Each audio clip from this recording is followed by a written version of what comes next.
It is a little bit different. The star skills are pretty up there.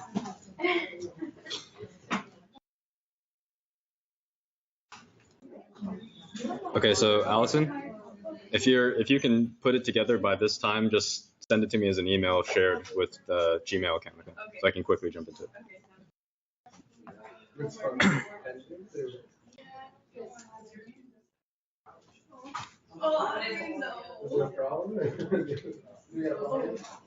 Okay, you guys want to come up? Caesar, Michael?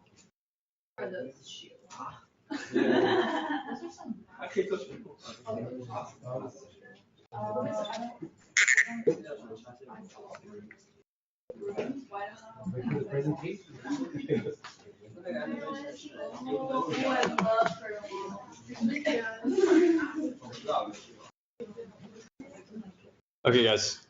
So first of all, thank you guys for getting to the end. For all of us getting here together with these final projects. This is hopefully just going to be informative. So I think the greatest value will be for all the teams to see, what everyone else managed to put together in 2 weeks. And I will already say, based on what I've seen, you guys have gone like 5 or 6 weeks of what my class did back when we did this site. So lots of really good thinking has gone into this, and it looks like the confidence and the comfort with the different tools of communication and ideation have been put to the test here and turned out to be really effective. So up to you two or any of the presenters, whether you want to do like a clean, just present it, or you want to let people ask questions or discuss right through it. But we hopefully will get lots of feedback and questions and comments right when it's done. Doug is here, of course, to take a look, and I guess both he and I will give some comments after each presentation too, and try to keep it to 20 minutes or so. You guys okay if I like hold up 5 when you guys are close to the end? Okay. I don't think we'll get there. Yeah. 20 minutes inclusive of any kinds of questions, comments you want. Okay. 20. I mean, how many do we have? We'll have 5, so yeah. So that would take us to like 8:40 or so. Yeah. So feel very free to be below 20 if you want to. Are you guys gonna click the slides too? You guys know how to use Google Slides? Yeah, I got it. I wanna watch it too. Okay, so it's gonna be this guy here. Okay. Yeah. All right, go for it, guys. Yeah. So everyone, I'm Michael, this is Cesar, and this is our 3 descending towers. And we kind of went with this design because it was simple, clean, and it kind of fulfilled all the requirements brought forward by the developer. And currently, as it's set, it's parallel to Embarcadero.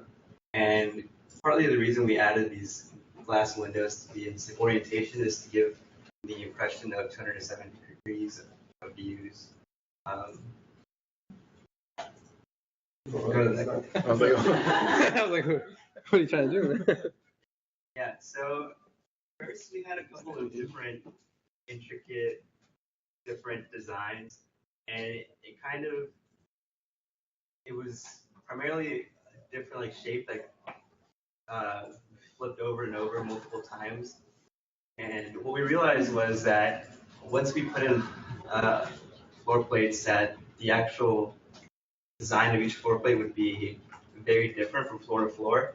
And what we discovered was that if we wanted a simple square shape down the middle, we would have a lot of dead space at different points of the tower. So say the top would have a very wide balcony or something of that sort that might even be bigger than the individual units on that floor. So the closest thing we got to was something like this. It's more accordion type. But what we discovered in this design is that it would be really hard to advertise as 2 different floor plans, seeing as it would be very different in size. And if we made every other one, say a patio or like an outdoor access or something of that sort, we would waste a lot of floors and we wouldn't fulfill the height requirement at that point. So final design, again, was shaped for simplicity and maximizing the space that we were given. And for our design, the primary focuses were shear wall that runs continually down the middle of the tower, and the lateral bracing system we had to implement in the end to actually contribute against wind throughout the tower. So again, we have 3 staggered towers at different heights, 422, 360, and 288. These don't really have specific meaning. They're primarily to fill the number of units we would need total and have kind of a better design for the tower instead of having all of them the same height. And our floor height was 12 feet throughout the tower. And again, for this whole presentation, we're only modeling an individual tower, our tallest. We're not including what we would do for this base design of our structure. And the square footage of our tower was around 5,000 square feet. And the total building footprint, that would be that square bottom, was around 37,000 square feet. So you could really do a lot of things there with retail and things of that nature. And again, type of lateral systems we had were the shear wall, and you can't see that in this photo, but there's a bracing system that runs throughout the exterior of the tower. Yes. Here you can see our floor plan. As Michael was saying, right here we have we have an offset because we wanted to give like the impression of a 270-degree view around the entire area. And here's the shear wall at this cross here. And then later we're going to show like how we decided on how thick the wall was going to be, the shear wall. And here are the HVAC systems we're replacing. I think this is the these are the elevators, and then these are individual bathrooms for each unit. And we would have these 2 units, these 2 individual spaces, column. We could run, plumbing and other things of that nature through that space. So again, this would be hollow and that would be hollow. Yeah, and then here we would have doors. Like you can see it in the SketchUp model. Here we have doors where the 2 separate rooms can join in here together, and then there's only one joint elevator for each 2 rooms, and here is the other elevator for these 2 rooms. And in case there's also stairwell. And again, we went with the assumption of 50 PSF for each floor slab based on the stuff sheet we were given. Yeah, and then here's you can see the layout of the columns. We try to get them closer together so we could have smaller tributary areas so that in the moment frame, columns would have less of the load on them. So here's the spacing in the column. And here's part of the mat stand. So we just wanted to be able to design the columns at the bottom of the moment frame. So we modeled the entire moment frame, which was about like 35 stories, I think, approximately. And we got the windows from the file that Derek shared with us. And we got an average of the windows, and it was about 24.5 kips on each story. And then we also calculated the depth of the 0.0125 kips per inch. And then on the roof it was different because there's only the roof up there.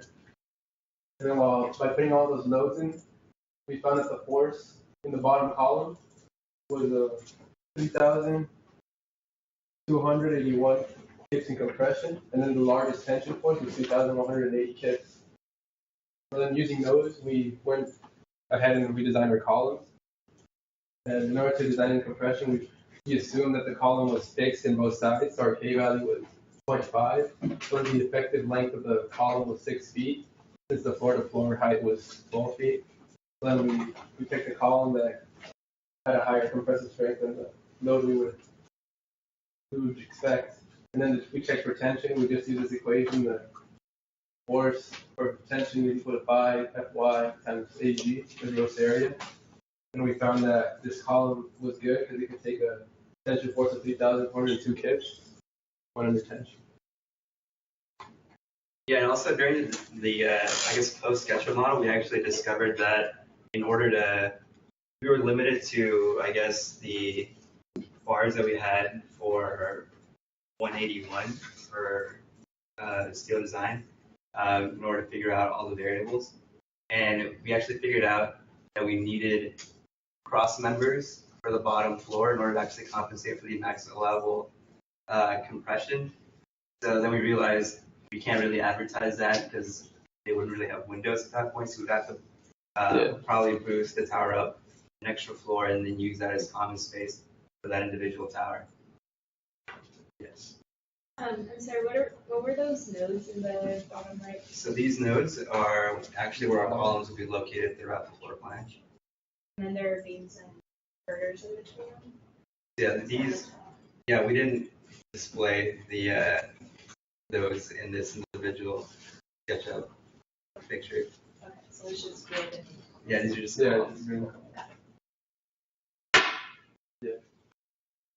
Then here's where we try to design our shear wall. So what we wanted to do is we wanted to have just the concrete itself be able to handle the shear force at the base. And we found that from also the spreadsheet that was shared with us. We just looked at the wind forces and we found that the wind force would be at the base of the shear wall. We found it was, I can't remember what it was, but we set it equal to this equation, the 2 lambda square root of f times CBWD, and we just use goal seek in order to find a thickness for the shear wall that would be able to handle the shear force. So then just the concrete itself without any steel reinforcement will be able to handle the force of the shear at the base. That's pretty much it.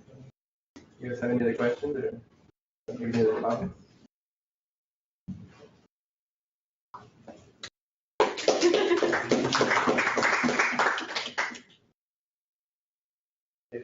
What's your grid? Like what your Our grid? I don't quite remember the dimensions of the grid. I just remember that this internal space is 40 feet by 40 feet, and the grid is offset 2 feet in each direction. Yeah, question. Can I see the 3D model? Yeah.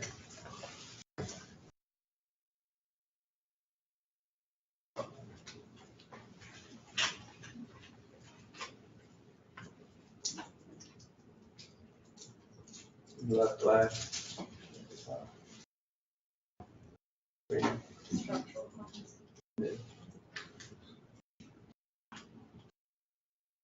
Each one has that one time with the shear wall. Yeah, each one has a shear wall running down the middle. Any other questions from you guys? Well, I guess I was a little unclear on your plan. Were there 4 units per floor? Is that all? Yeah, so. Yeah, we just were. Yeah, so I guess go back one. Yeah, so each one of these is a unit, and each of these is the bathroom for that individual unit, and these are the connecting points for the elevator, shaft, and stairwell. Does it have sort of the like radial thing happening? Is there any concern with it like spiraling? Yeah, so that's something that we'd actually have to take into consideration. We had more time to model portion of the tower. I think the columns you put throughout probably mitigate the moment. Yeah, that's an interesting point because the cross is like the torsionally least efficient shape, right? Yeah, definitely. And but yeah, you got a lot of concrete in there, so given that the sort of low stress that you put on your concrete, you're probably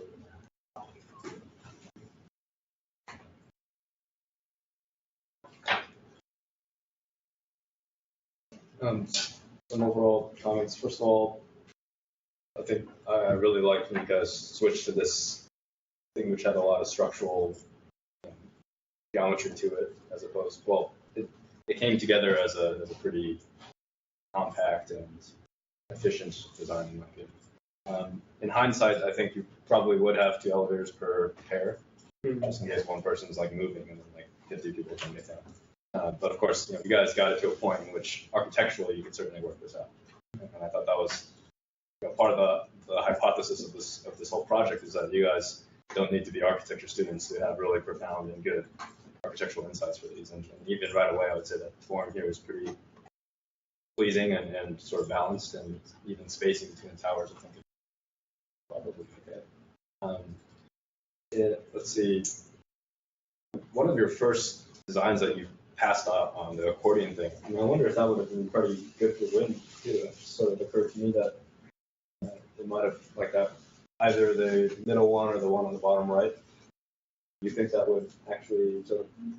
Oh, you're saying that it shed wind actually? I don't know. Yeah, no, I would think, yeah, the complications of having all the cantilevers. Yeah. I think, yeah, I mean, I think it's interesting. Your first idea, of course, I mean, it's a nice piece of sculpture, right? But you realize that's really what it was a piece of sculpture.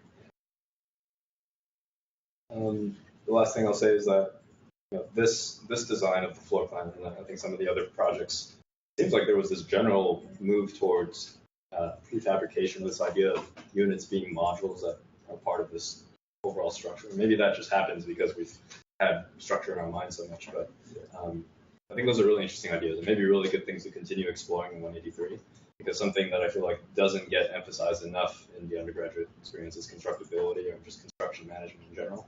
And if you come with strong concept or familiarity with those things, you can go a long way with understanding how these things would actually improve efficiency and cost over time. It would be really nice things to add to your repertoire by the end of 183. So just keep that in mind. Good job for that. Okay, any other questions, comments? Cool. Thank you, guys.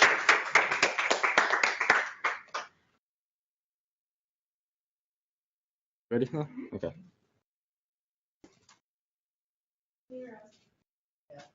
It's back there somewhere.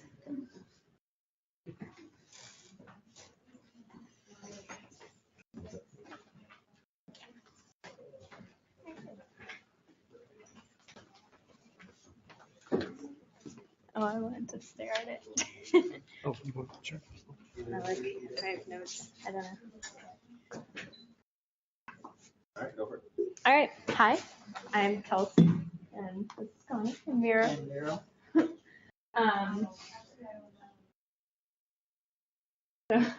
So this is our project. We named it the Cascading Tower. The form itself is mainly inspired by the shape of the site and the triangular site, in addition to the potential for large rent revenues by having a lot of waterfront window space and apartment spaces, plus the nice opportunity for natural lighting and things like that.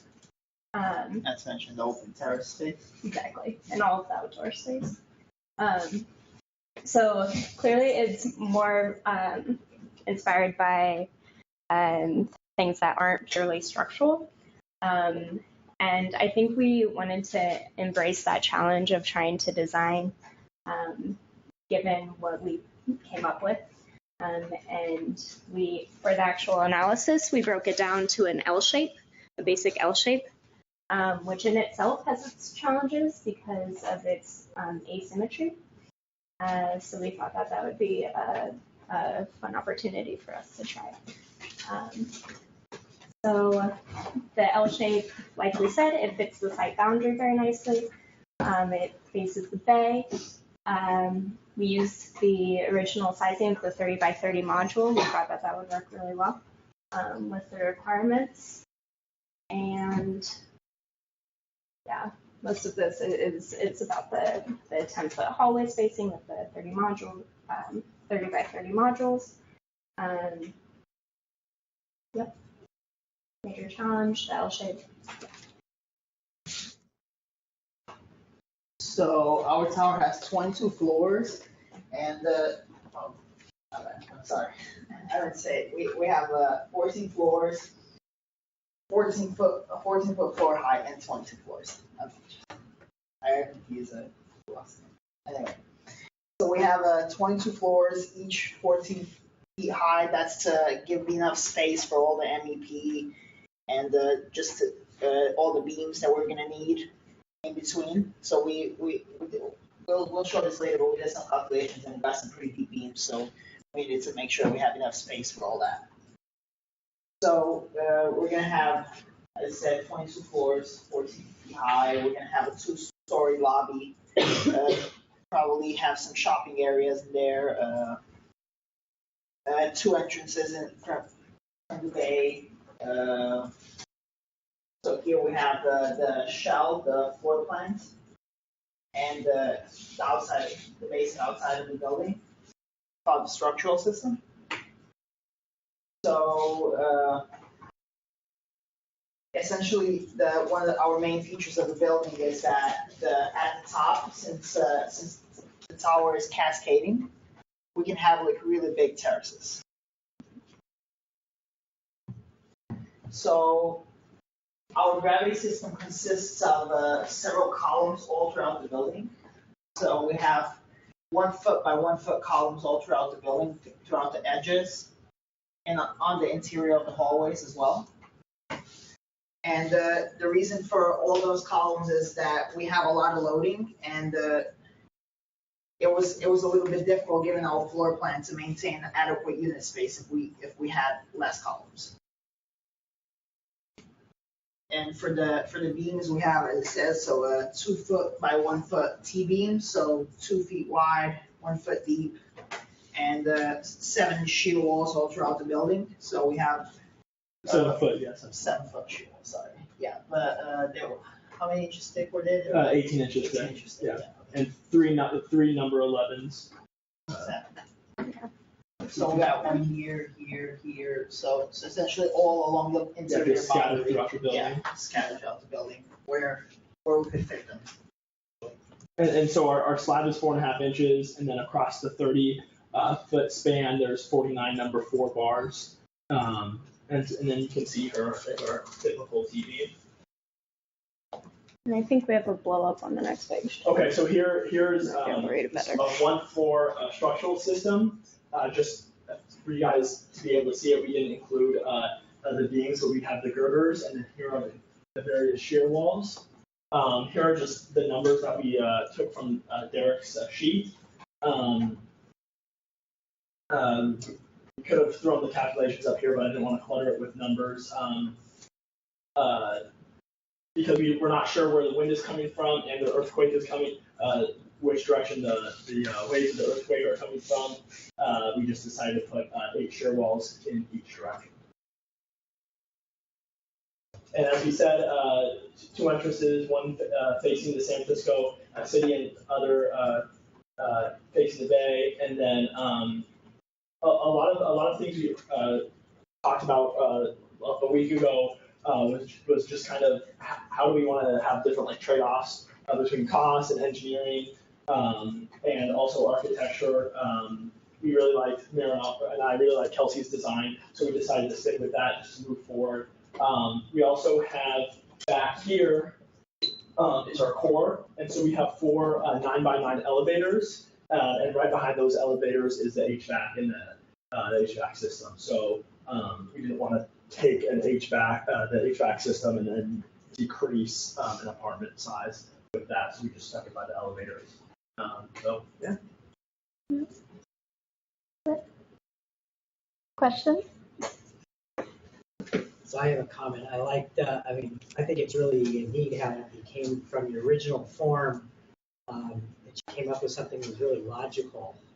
And I think you did alter your original design. You didn't just try to force fit it, right? You said, okay, we can make an L out of this, and we'll add some of the massing on the outside to get back to what the original architectural vision is. But you made the underlying structural form actually make sense and not be real awkward and convoluted. So I think that was good. Yeah, given more time, I think it would have been fun to follow through on like really letting the form completely reflect the structure itself and like letting it be more informed. But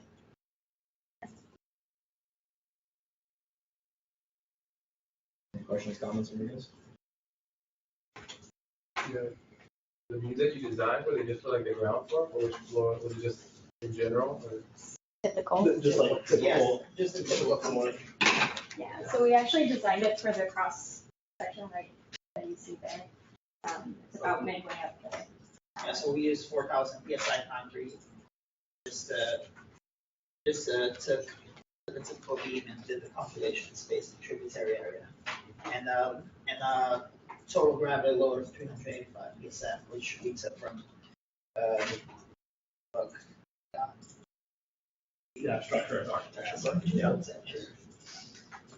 Yes, there we assumed the office and, a residential dead load, or a residential live load, 40 PSF, and an additional sustained, like the superimposed dead load of 175 PSF, I believe, so we assume like the library, Storage space. We don't know and what's going to be in the MEP hotel. and Stuff like that. yeah.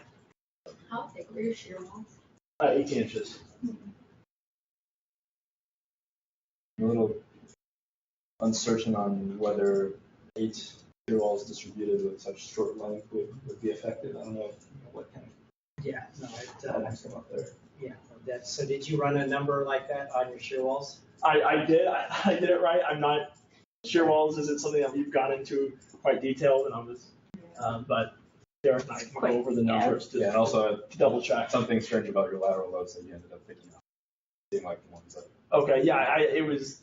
I wasn't sure about the numbers on this review, but yeah. Oh, It was. What was your grid that you used? The 30 by 30. Yeah. And Oh. it's shown here. But that doesn't include the hallway space, or That does. So the hallway space is this. So what we did is because we wanted a 750 square foot apartment, we took 5 feet out of the 30 by 30 and then just put two grids together. So it's a 10-foot walkway. Yeah, exactly. And so on either side of the apartment.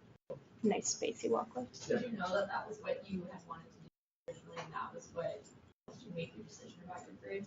A little bit, yeah. So a week ago when we were kind of brainstorming, we were just kind of looking at it and we're like, okay, a 5-foot walkway like can work, but in the hotel you kind of want to be able to, I don't know, move around, and it just so happened that that fit the criteria for the 750 apartment space. Did you guys have any ideas of what to do with the extra space of the site? We didn't consider that. Landscape art. Yeah, maybe We'll get kind of there. sports, basketball court. That's our next for step. hotel people. We're going to work on that. Certainly more the architects. Thanks, guys. Yeah, thank you.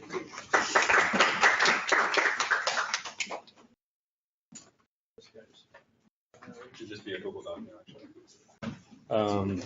Where? Next tab. Oh, okay.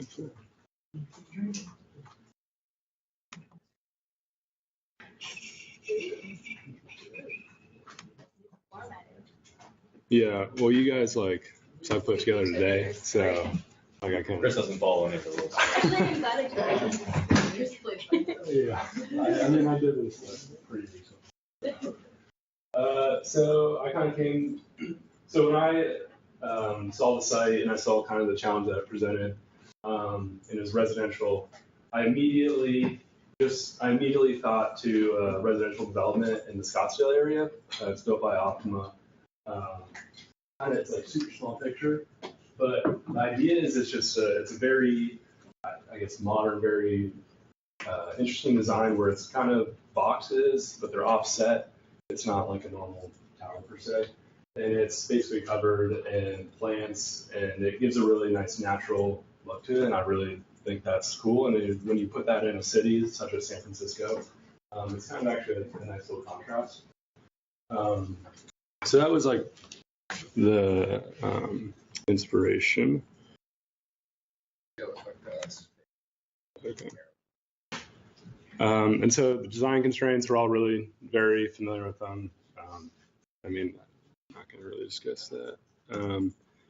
Okay, so like I said, I kind of was inspired by the Optimum projects in Scottsdale.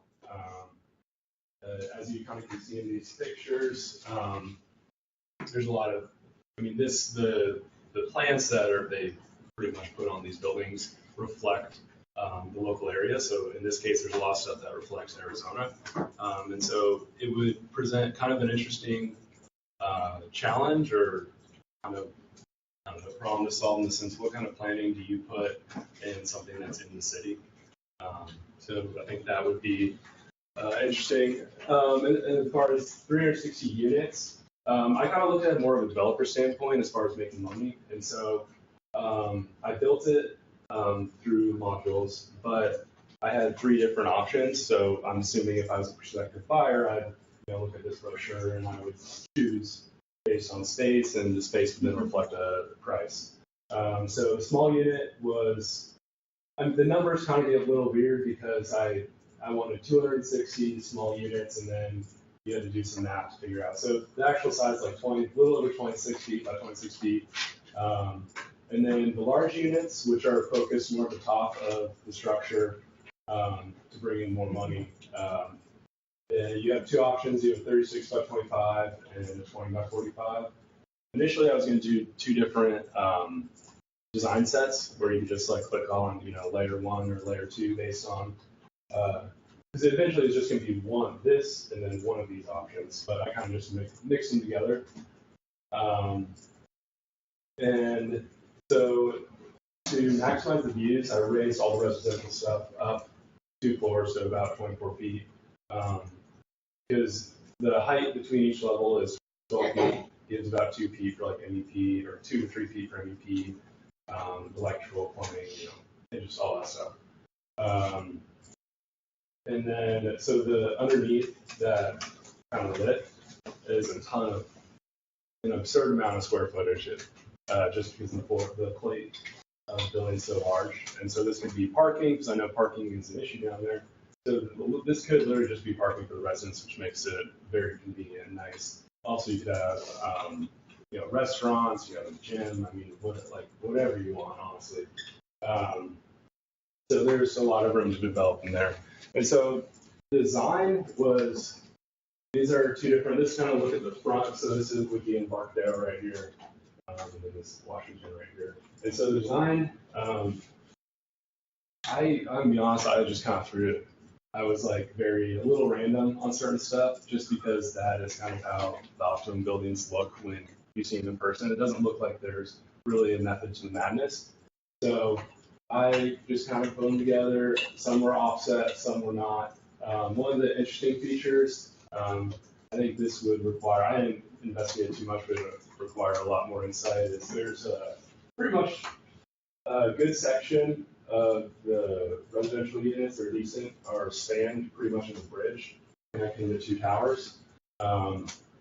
So structurally, that poses some serious challenges, and I didn't really investigate it, but if I had more time, obviously that'd be a major focus. So yeah. And so this is, you kind of can get a better sense of the units that are kind of standing between the two buildings. And this is just within the site. One of the things I did think about, which I think would be very interesting, is maybe the addition of a pool. I think it'd be pretty cool if you had a pool up here, or just anywhere. There's a lot of balconies. The idea was to create a lot of space and a lot of opportunities to do many different things. I didn't have the time to think about all those stuff, what it could actually be. But when you create opportunities for stuff, you can make some really cool stuff. Okay, so structurally, because I was the only person in my team, I kept it super duper basic. So I focused only on the columns, and I designed one column for everything. So I focused on the columns at the bottom because I'd imagine those are obviously the most critical members. Like I said, if I had more time, I think obviously the most critical member would be the bridge with beams going across. And so this was great because we just did this in 182. So it's a nice review. But this is an example of kind of like the structural layout of each module. I think this is the large unit, the first option, which is 25 by 36. And so it's really straightforward. You have column space, and you have your beams going across. I didn't really think too much about how the units were going to be, what the floor plan was going to be, where the beds and bathrooms, all that were, just because I didn't feel like we were getting into that level, or I had the resources to get into that level for time. And so this is just kind of a general idea how the load will be distributed. I ended up calculating the columns need to be about 15 by 15. And then I assume that is a 1 foot slab for the floor. And everything is reinforced concrete. There's I think steel is probably the smarter choice, but time was an issue, so I didn't really get into that. But so if I had to do this over again, steel would definitely be my first choice. But reinforced concrete was that's just kind of what we're doing right now. So this is kind of the one thing about designing this for modules is that I didn't think about the hallways, so that's something that I would need to reconsider as well. And then, sorry that the picture, so I try to do like drawings, like what we did, and so the way I scanned it in, they're much straighter in real life than that, as promised. And Sharpie, although is forgiving, is also not forgiving, and that you can't really change it. So, do I have them with? Sorry, now back in my room. Yeah, and then this is just my calculation. So that's all. I'm sorry, I took a really long time, but that's it. Yeah. You go back to the questions ones. Your lateral system. Yeah, I just had cross braces going at diagonals. Yeah, not something I would pitch to the customer, but Yeah, usually people don't do that. Mhm. Steel direction. Yeah. Yeah. Do you have more ideas for the shape of the bridge, or would it just be the slab like the model? Or do you think it would be something more like I don't know. That's a good question. I didn't really think about it too much, but I think the one thing is if I had more time, I would have gotten really, really into the aesthetics and how it looked and making it look really like the wow factor. So. Yeah. How far apart were your columns? So they were. It depended on whether it was a large or. Yeah. But for like your preliminary calculations, just sort of see like how much load each column. Wait, what do you mean? Like to like find the tributary area. Okay, yeah. So I didn't, because then you would have had to go through each form. It would have been a little bit too complicated for what I'm looking for because everything's offset. You can't. Right. You'd have to assume that you'd have to make a lot of assumptions. So eventually, I just kind of looked up some values online. What's typical, what you see in towers, and so then I assumed that all the forces, like I think I said about 682 kips were on each column. Gotcha. From there.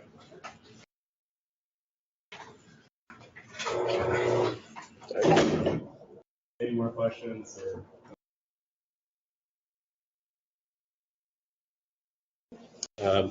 What I was going to say is your phrase "method to the madness" is almost the perfect way to describe the whole challenge of 183. How do you put method to the madness? I think good point in terms of you don't know what the architecture is yet in the unit, and so you can go with something simple, but that's going to be a huge problem in 183 as well, where you can all go in the direction of let's just give the architect the most flexibility whatsoever and just give them an open 25 by 30 and what's the implications on that in structure, but then you basically let them do the process. But that's certainly a kind of like pass it off situation. I'm more interested in the opportunities you'll have to really work hand in hand with the architects to figure out, can I place a column in an efficient place? But yeah, that's something to look forward to. And then sky bridges, really interesting concept. That's something that will certainly take more study and thought, but hopefully some teams can approach that in 183, because anytime we had bridges and when I took it, I don't think we really thought much about the actual engineering. They were really architectural ideas, but there's so much to consider there. And I would recommend if anyone's really sort of passionate about that and wants to try to do that in 183, spend spring break like studying some of the big things like the Marina Bay Tower in Singapore and see if you can find structural drawings or just literature on how do you deal with seismicity around sky bridges and stuff. So. That's actually why I asked, because we just had a bridge talk today, and it seems like Lepik mentioned that usually there aren't bridge architects, right? So you have a structural engineer designing the aesthetics as well. So it's like really key overlap. Is this in class or was this? This was in class. Okay. Awesome. Yeah, thanks, Chris. You guys ready to go?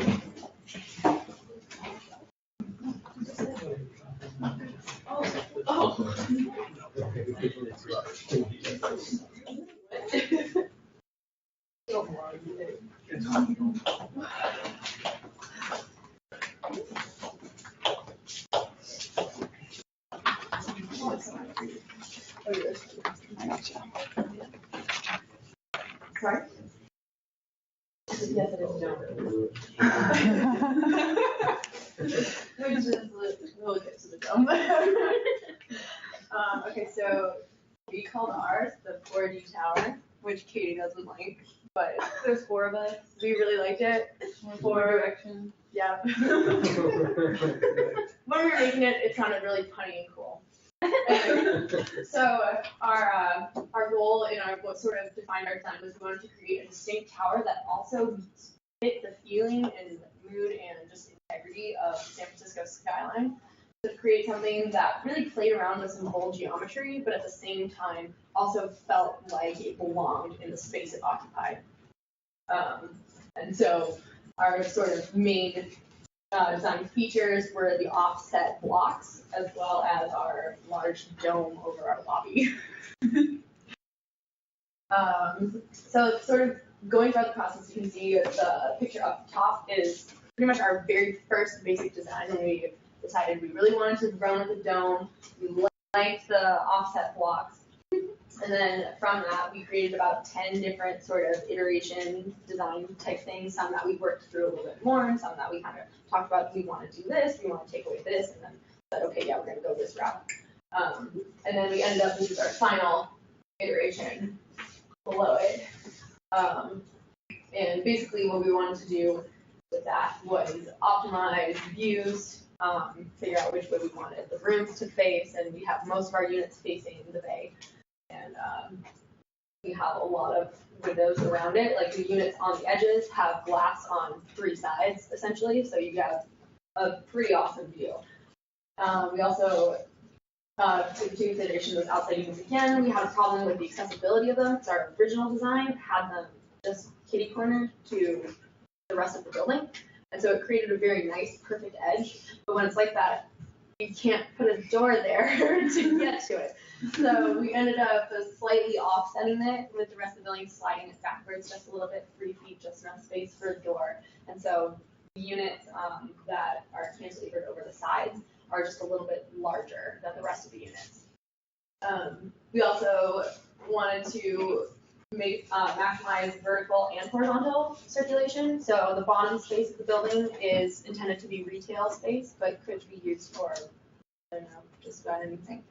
And that sort of informed our decision to put a large elevator core in it, which we'll talk about later also, but that was the driving factor behind that. And we have a lot of space to work with within each floor area. So we we made our unit 25 by 30 feet, and we would imagine that we have somewhere around 10-foot hallways, which is pretty standard for living spaces like this. We made our elevator shafts 10 by 10 because we looked that up and found that that was pretty standard too. And we created our grid to match our unit size, so it would be easy to add in columns. We also talked about during our iteration process that we wanted to use a moment frame versus a shear wall, and we ended up deciding that shear wall was a pretty good strategy to deal with seismic and wind loading. So we can see pictured our major shear wall system that runs kind of right through here, which I think we'll have a better view about later. And above it over there was our original moment frame that we were kind of playing around with, and ultimately decided that was not a good decision because it minimized views and was extremely steel heavy, and so it was probably pretty expensive. Yeah, I talked about the cantilever units that posed a pretty big structural challenge for us, and so then like our key calculations were finding how much load the shear walls could take, and then how we could size them accordingly, as well as sizing our floor slabs, beams, and the columns.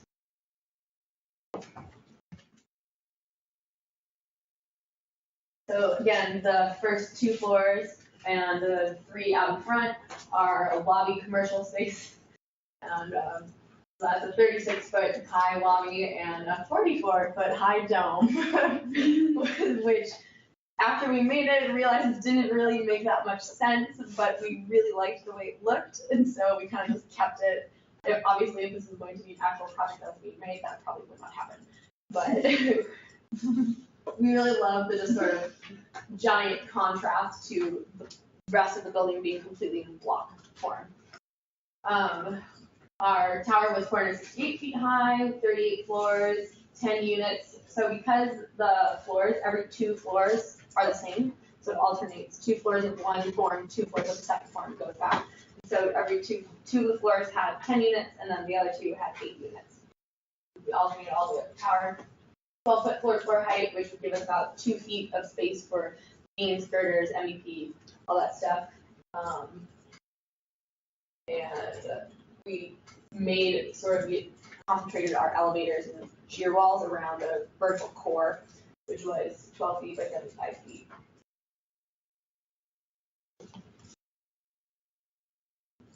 For a typical floor plan, we included, as you can see in our layout, 4 shear walls, which Kaylee talked about. They're surrounding the elevator shaft. So we included 6 elevators in order to increase the vertical circulation because the building's so tall. If a lot of people want to go up to different floors, it makes it more accessible for them. In addition, when we designed our concrete one-way slab, we used 30 number 5 bars across 30 feet at 12-inch spacing.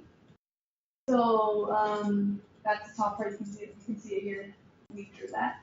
And then for the concrete T-beam, we chose 5 number 5s, which is 24-inch depth and 12-inch width. But we realized that 24-inch depth is really deep, and it won't allow more room. It won't allow as much room in the room. So we realized that if we were to actually fix this, we would actually increase the area of the steel, the tension steel, in order to decrease the depth. And our flow gravity load was 162.11 PSF. So this is because we only included the residential and the slab gravity load. So the residential was, I think, 80 and the slab was 50, the other way around. But we reduced the light loads, not for the slab, we don't reduce it, and we reduce it for the T-beam. Because when we looked at the concrete stuff, that's what it would do. And our first floor columns are 29 by 29, which is our preliminary design. And we also looked briefly at sort of optimizing column size as you go up the tower. And so we just kind of quickly said, okay, what happens when you get 18 floors up? And our column size shrank from 29 by 29 to 21 by 21. Yeah. So still pretty hefty, but you're saving, 8 inches space. But they were also really back of the envelope calculations, really basic, total load divided by our concrete strength. So it's to give us just very quick. Yeah. Area of column that we needed. Yeah. Okay, so when it came to kind of designing the 4 shear walls, the first thing that we looked at was kind of finding, first we just assumed kind of some basic dimensions. So we thought along the east-west direction, we have 60 feet wide shear walls. And actually our final design came in at 12 inches thick, but we started with around 18 inches thick and just kind of did the calculations for that. And how we did that was we looked at the spreadsheet that gave us the seismic and wind loads, and it had calculated an overturning moment for us. So we took that overturning moment just at the base of the shear wall, which is going to be kind of your heftiest moment, and found what the shear wall capacity had to be to resist that moment. And we basically treated the shear wall as a really deep, a 60-foot deep beam, essentially. And when we did those calculations, we actually have my rough calculations here. We found that with those dimensions, the design capacity was way greater than the 64,000 kip feet that we needed, and it's still the can see the east-west shear wall is still a little over-designed by like 9,050. But like we've done some iterations since. And then for the north-south shear walls, again, we actually set it at 60 feet wide again, 18 inches thick, and then we found that we could reduce it to 50 feet wide and then 12 inches thick. We needed 4 number 18 bars for that one. And then our design moment capacity was actually pretty close to the overturning moment that we expected from the wind and seismic waves. Yeah. That's kind of like the quick back of the envelope calculation. And then this is just our shear wall. And you can see like there are little inserts in the east-west wall that would also be in the north-south shear wall as well, just because you have to like be able to move around in the space. But we, for our calculations, didn't really take into account those gaps. Yeah, so basically that was a lot of our preliminary design and like calculations. We've modeled one of the shear walls in Maston, and so we're using that to kind of calculate what our deflections are going to be and ensure that those are within reason and the building's not going to be swaying a lot. And then also the cantilever units going forward, if we have more time, we really need to look into sizing the structural components for those because they are kind of just like hanging off the building right now, and we haven't looked at that. And just how we can further optimize our interior spaces, because when we first did the design, we didn't really take into account like hallways or anything like that. So those spaces are a little rougher in the design process. Yeah. Questions?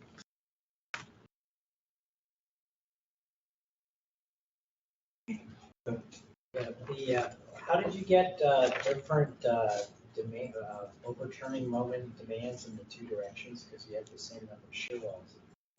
Oh, because so in the north-south direction, you have like 275 feet of like surface area running because the building's wider, and so we looked at kind of that distributing the wind loads across those 275 square feet rather than the 90 feet that you have on the running east-west. If that makes sense. Yeah.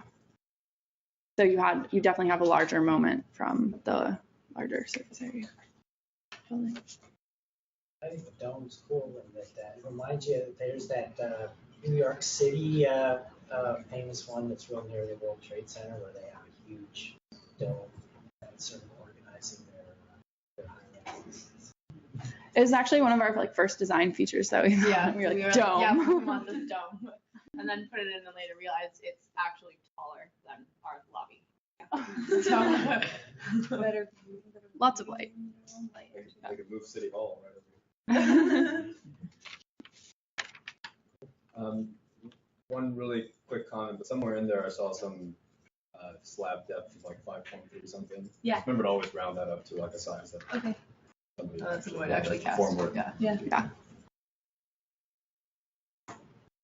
I guess the other thing that would be an interesting exercise would be actually draw up your walls and plan, which I guess you will do that in the next class, and then you'll see that probably your 12 inches thick isn't going to work with number 18 bars.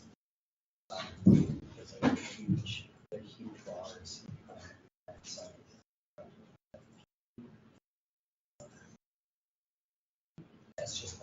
That's a higher level of detail than I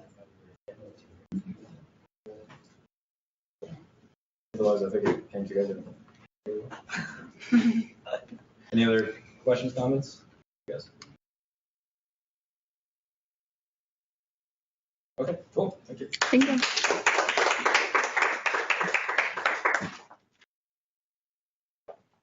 You guys good?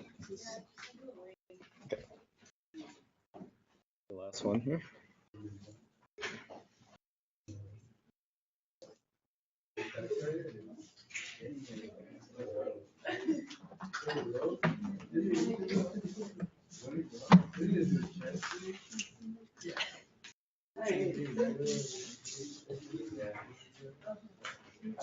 You guys need to be more inventive with your names, man. There's a lot of plagiarism going on here.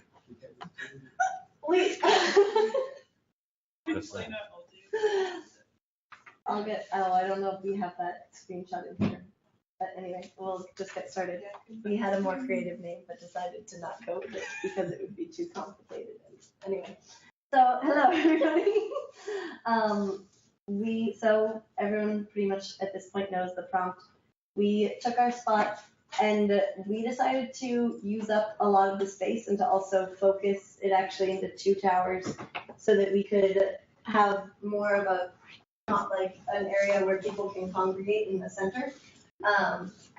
So there, from each of the 2 towers, there are parts that are effectively chopped out from the interior to create that space inside.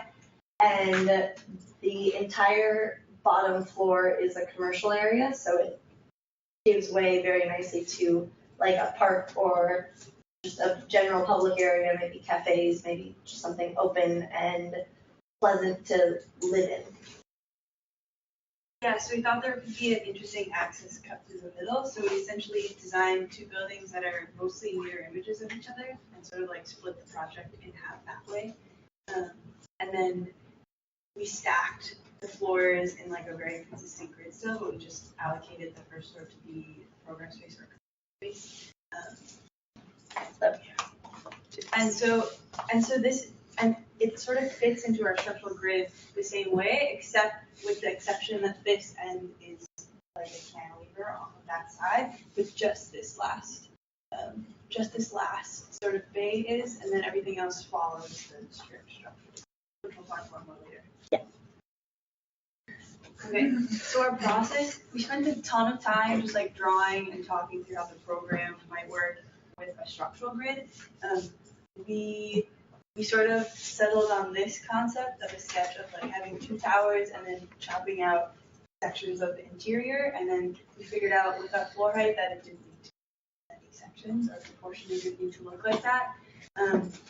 And then to determine shear walls and how a logical plan would fit into the space, we decided on a grid of 15 by 25, and then we just printed out a bunch of like loose plans like this and tried to fit units into it and then fit shear walls into that. The layout pretty much, since we did split it into 2 separate buildings, it didn't really need to be very tall and we still had quite a bit of space. We have almost 700 residential units on between like 13 and 14 floors, including, and all of them are, they're all 25 by 35 feet. And then they're on the top 2 floors, there are kind of like penthouse apartments, which are effectively double wide apartments that are about 1,700 square feet each, that all have the opportunity to look out on the Embarcadero and have a view of that we thought would be nice to have a big space. And also, do I have a mouse? Oh, cool. When we get up to the top, there's also a public area up on the roof that can be accessed, and just to have some space up top, perhaps a patio and other things that other people have touched on a bit. Mm-hmm. Yeah, we designed the grid such that roughly each unit fit inside 2 squares of the grid, and then as we went up, that was sort of conceptually easy to just pop in and out like sections of 2 to make a terrace space or to alternate the height of the building, or at the bottom to allow for plaza space within the column grid. So here you can see that pretty much in the beige, between every bay is 1 apartment, and the red shows where our lateral, our shear walls were. That was actually probably the most tricky thing, just because part of the building is cantilevered out. We wanted to still have space to find where everything could be accessible in a relatively narrow hallway, and also have the shear walls be in a useful position instead of just like all at one end, which might not be the best thing. Yeah, and so we sort of organize it so that we just have rows of units in our floor plan. So like this is the size of the smaller unit, and then you could fairly easily make it a doubly big unit by fitting it in these 4, and then with like a corridor in the middle. And like Julia was talking about, we sort of struggled with fitting in things like shear walls and the core when at the first floor, like this is the first floor. And so even though the structural grid sort of still exists here, like there is no, this is empty space at the ground level. Yeah, and we also wanted to keep it as open as possible to have an open space on the inside of the commercial area. So we didn't want a big shear wall coming down and just blocking a whole wall. This is a similar thing. In purple are highlighted the members that we designed. We designed 2 girders and 1 bigger beam. Since our grid is on the smaller side, and also we realized that we don't really need many beams for each floor. It's that our beams or our girders, don't take very much load on. So they were pretty easy to fit in tight spaces. Yeah, so we designed our 15 by 25 foot grid, and then we originally had beams in between, like we've seen everywhere, beams in between connecting each of the girders. But then once we had planned all of that and got around to designing the beams and the girders, we found out that the beam was carrying such a little moment that it wasn't worth it, even with the weight of the concrete there. Yeah. But I wish that we had time to iterate back and make a slightly larger grid. Maybe we would have been okay with like a grid that was twice as big. So we designed using spreadsheets and like really loose estimates for our load. We designed 2 like girders of different lengths and then 1 column that would sit at the edge of the cantilever. So we have that whole column of bays, and then the column that sits just inside that and carries all of those is what we tried to design for. And so we got, even with having no beams and having the girders, we found fairly small beams. For the bigger ones, that's like 8 by 16 rectangular concrete beams, and then 8 by 13. And even, again, loose assumptions, but even the column at the edge, we figured only has to be 14 by 14 to carry the cantilevers because we were using such. Yeah, that's pretty much it. Cool. Thank you.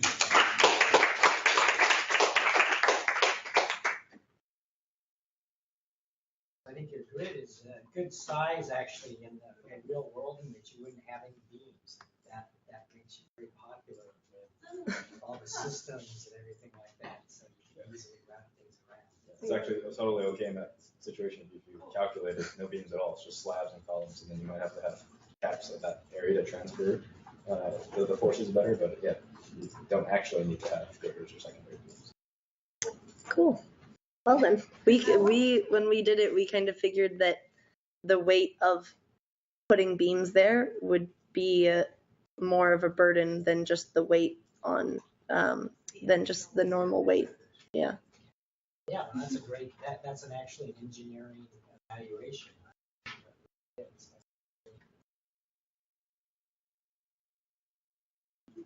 Any other thoughts, comments, questions?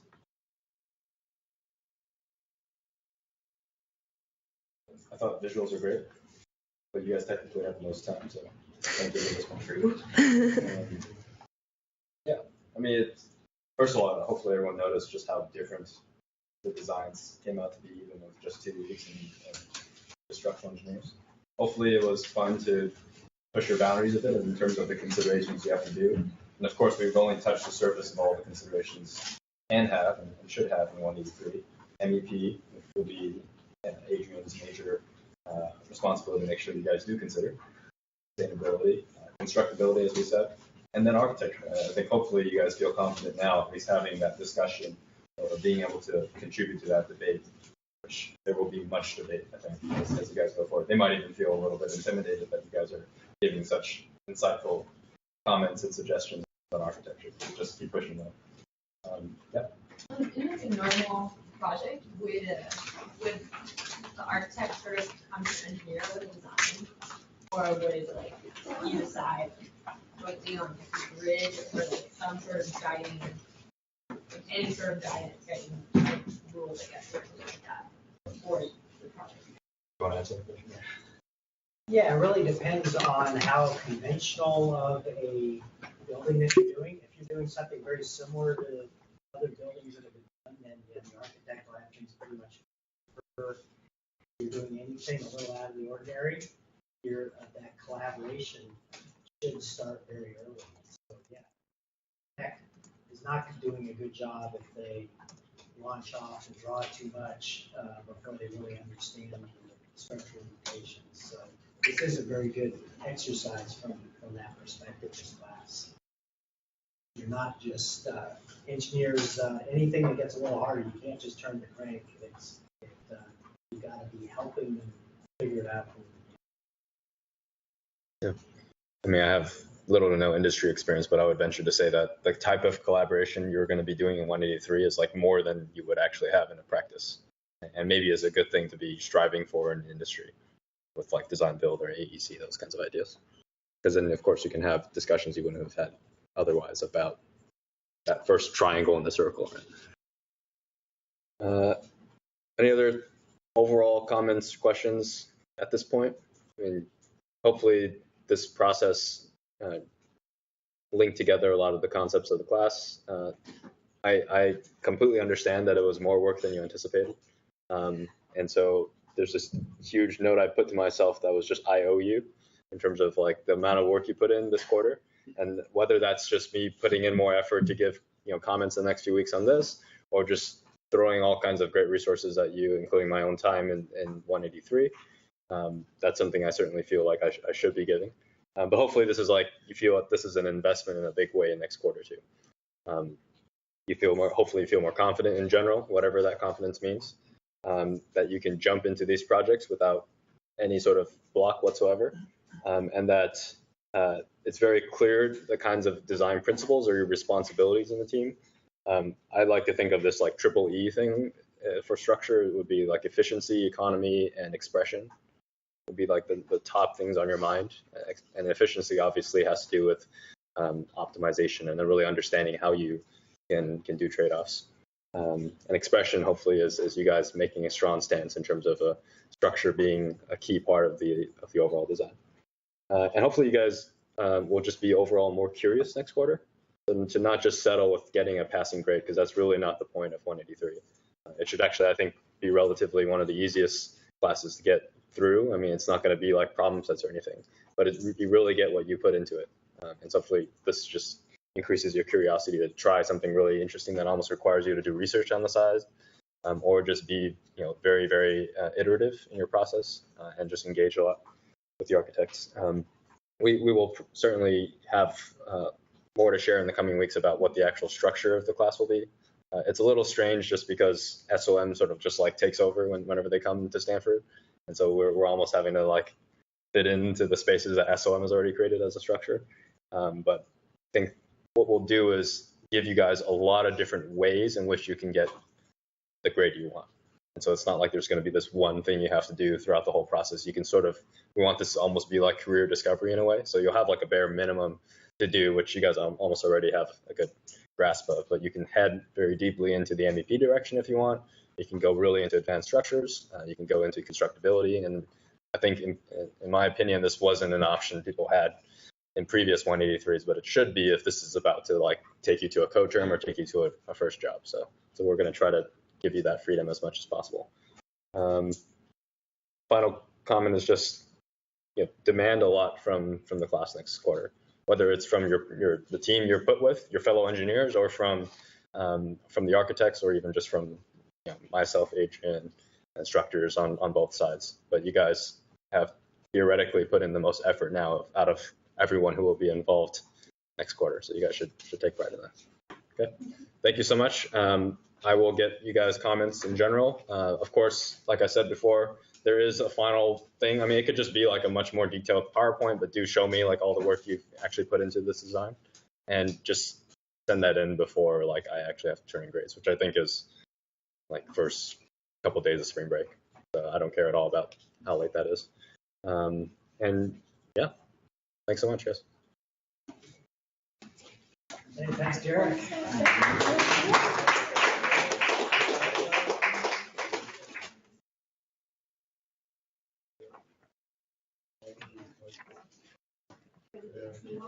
Derek, would you mind walking me through how to use the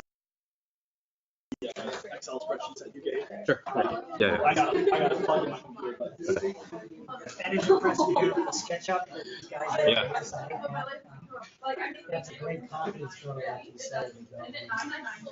Thanks, sir. Yeah. Appreciate it. That's impressive. The SketchUp